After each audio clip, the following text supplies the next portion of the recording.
Anggota militer Vladimir Putin baru saja menerima kemenangannya melawan kelompok militer Ukraina di Novo-Mikhailovka.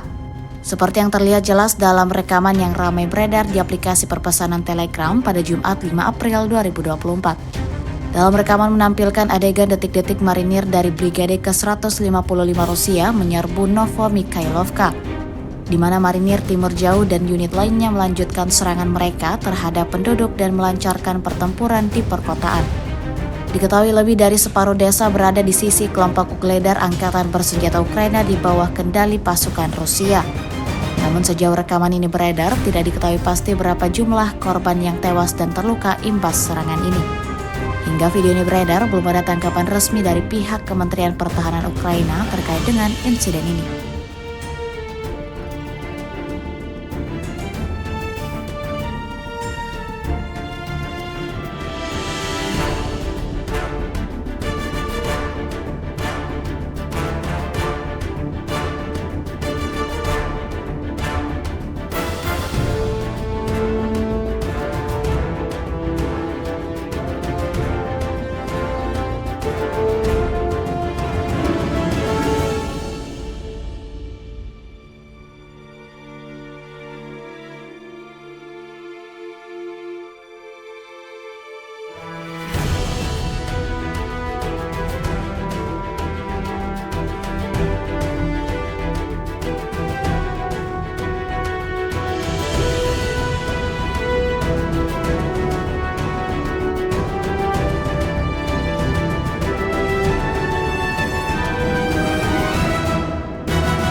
Download Tribun X sekarang, menghadirkan lokal menjadi Indonesia.